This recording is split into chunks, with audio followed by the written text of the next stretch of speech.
It was a typical Monday morning at the county courthouse.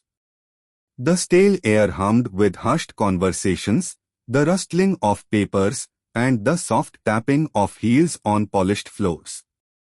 A high-profile child abuse case was set to resume. Tension floated like fog. Prosecutors sorted their files with intense focus, defense attorneys whispered to their clients, and the gallery filled with curious onlookers. As the bailiff announced the judge's entrance, everyone rose, then settled into their roles. No one noticed the subtle creak of the side door. But something shifted. A quiet stillness fell, almost like a change in pressure. Then came the soft sound, pause on linoleum, deliberate and slow. Heads turned, confusion rippling through the room. Standing just inside the courtroom was a large German shepherd, graying at the muzzle, his eyes sharp but distant. His fur was weathered, his posture dignified despite his limp. He wore no service vest, just a faded collar and silence. A moment passed before recognition dawned on someone in the back row. "That's Rakes," they whispered. Not a stray.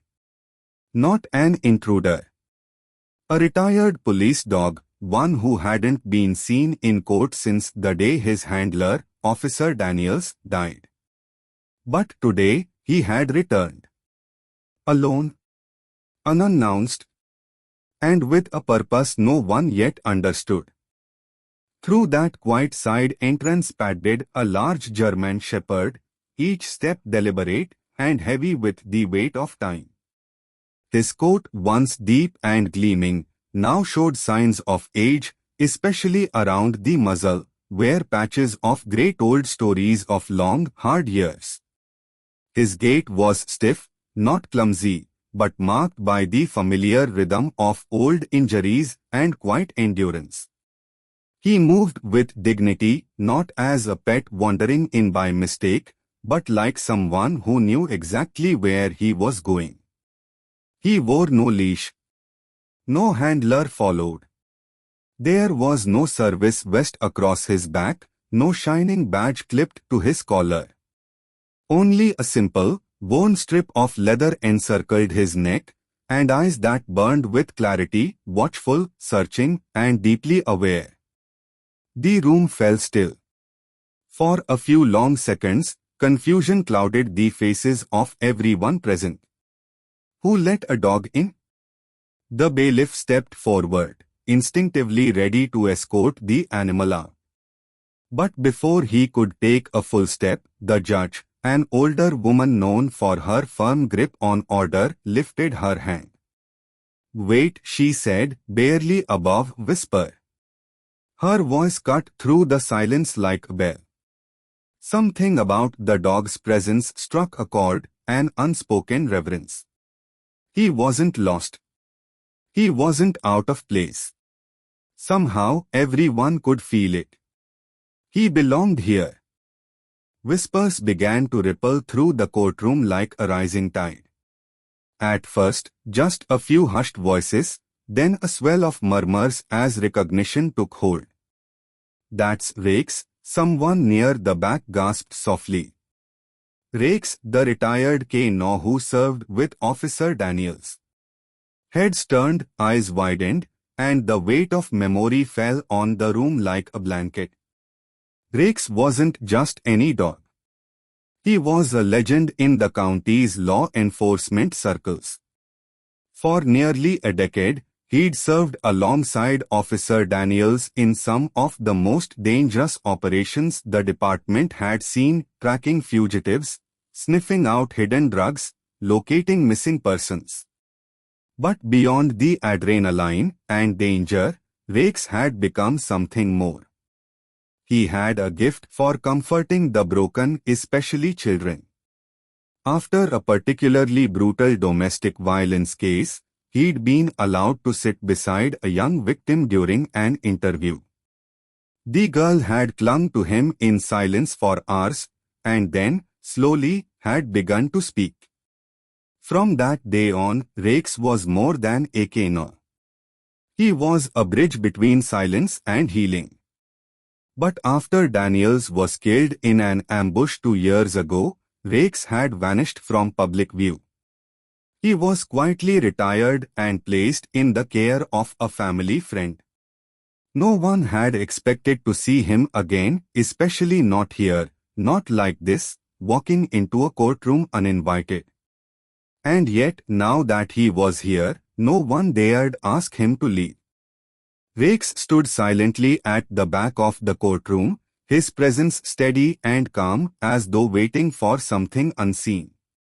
His ears twitched, his eyes never left the center of the room. At that moment, a young girl, no older than 8, was called to the stand. She moved slowly, hesitantly, like a shadow unsure of its place in the light. Her small hands clutched the sleeve of the bailiff escorting her. Her eyes darted around the courtroom, wide with fear and confusion. Every step toward the stand seemed to drain her strength. She was the victim. The case had been built around her testimony, but so far, she hadn't spoken a single word in any pretrial appearance. She sat in the witness chair, her legs barely reaching the floor, trembling so visibly that even the jury looked away in sympathy. The judge leaned forward gently and asked, "Are you ready to speak, sweetheart?" The little girl's lips parted, but no sound came. She gave a slight shake of her head, tears welling at the corners of her eyes. Her voice, trapped somewhere deep, wouldn't rise. Then, as if summoned by something unspoken, Rakes moved. Without command or cue, he walked down the center aisle of the courtroom. Not a single person tried to stop him. He moved slowly, respectfully, toward the stand. The girl turned her head at the sound of his approaching steps, eyes locking with his. Something in her expression changed, confusion melting into recognition. Rakes reached the base of the stand, then sat quietly, just looking up at her. Something unexpected was about to unfold. Without any signal or instruction, Rakes began to move, his pace deliberate, his posture calm, almost ceremonial. The courtroom held its breath as the aging German shepherd walked straight toward the witness stand, eyes fixed on the trembling child seated above him. No one dared to interfere. Not the bailiff, not the attorneys, no one. It was as if every person in the room instinctively understood this moment wasn't theirs to interrupt. The little girl froze, her small hands gripping the edges of the wooden chair. Her eyes locked on the dog, wide and uncertain. As Rakes reached the base of the stand, he paused, then gently placed his front paws on the first step. Slowly, carefully, he climbed until he was beside her. And then, in one fluid, heart-breaking motion, he rested his grizzled head on her lap. A soft gasp echoed around the courtroom. Grown men blinked away sudden tears. The judge covered her mouth. The girl's fingers hovered in the air, trembling, then dropped slowly to his fur. She stroked it gently, almost like she was remembering something long buried. Her shoulders relaxed. Her breaths deepened. And then, in a voice so soft it nearly vanished into silence, she whispered, "I know you." In that instant, everything changed. The courtroom was no longer a place of fear or pressure. For her it became a place of safety, because the dog who had once comforted her in her darkest hour had returned just when she needed him most. 2 years earlier, in a sterile, windowless room at the police station, the little girl had sat in silence, wrapped in a blanket far too big for her tiny frame. Officers had tried to coax her into speaking gently, kindly, but her lips had remained sealed, her eyes vacant. Then Rakes had entered. At the time, he was still in active duty, brought in not for investigation but comfort. He had quietly approached the girl, lying down beside her and placing his warm head against her hand. She hadn't spoken, hadn't moved, but her fingers had curled into his fur. A few moments later, words began to trickle out. No one ever forgot it. Now, as she sat on the witness stand, with that same heavy silence hanging in the air, the memory returned not like a flash, but like warmth rising through cold. Her fingers brushed the familiar fur, and the years between that moment and this one disappeared. She blinked as her eyes welled up, not with fear, but with something gentler. Safety, recognition, hope. She looked toward the judge, her voice unsure but present. "I can talk now," she said, barely above whisper.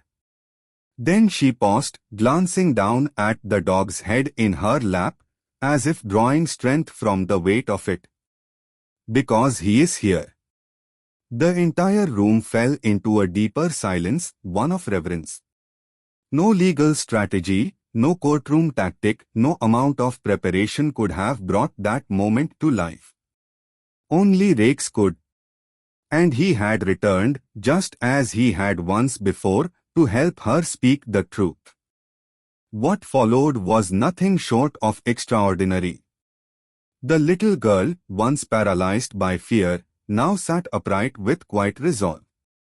Her voice trembled at first but grew steadier with every word.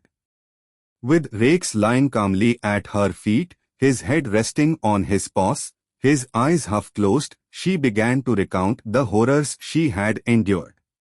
She spoke of the nights no one believed her cries, the silence that had become her only protection, and the hands that had hurt her when no one was watching. There was no hesitation when she named her abuser. Her words cut through the courtroom like a blade, not with anger but with truth. A painful, unfiltered truth that no one could ignore. The jury sat frozen. Some jurors quietly wiped tears from their cheeks. One of the prosecutors lowered his head, unable to keep his composure. Even the judge, stoic and seasoned, blinked back emotion behind her glasses. But through it all, Rex never moved. He stayed close to her, a silent guardian, as if shielding her with his presence. He had once helped her find her voice, and now, in a room full of strangers, he was doing it again. Not with barks or commands, but by simply being there. Not a single person had asked for his help. No one had summoned him. And yet, somehow, he knew. The truth had finally emerged, pure, heartbreaking, and brave. And it had done so through a girl once lost to fear, and a dog who had walked into the courtroom uninvited, but never more needed. Days later, justice was served. The man who had inflicted so much pain was found guilty on all counts. The courtroom was silent as the verdict was read, but the weight of that moment wasn't just legal, it was deeply human. The little girl had been hurt. And everyone knew why. Before the sentencing, the judge requested a private moment with Rex. The old German shepherd, now back in the care of his handler's family, was brought to her chambers. As she knelt beside him, her robe brushing the floor, she gently stroked the fur along his graying back. Her eyes softened as she looked into his, wise, tired, and kind. "You served your country," she whispered, her voice cracking. "And now you have saved a life." Rex didn't respond in any dramatic way. He simply closed his eyes and let out a soft sigh, contained and at peace. 1 month later, Rex passed away in his sleep, curled on his favorite blanket, the sun warming his fur through the window. His passing was quiet, dignified, just like the life he had lived. In honor of what he had done that day in court, the courthouse placed a small memorial in the lobby. Inside a glass frame hung his faded leather collar, the same one he had worn into the courtroom. Beneath it, etched in brass, were the words, "Rakes he spoke when she couldn't. People pass it every day. And some, who once sat in silence, now find their voice too. All because a dog walked in uninvited but right on time."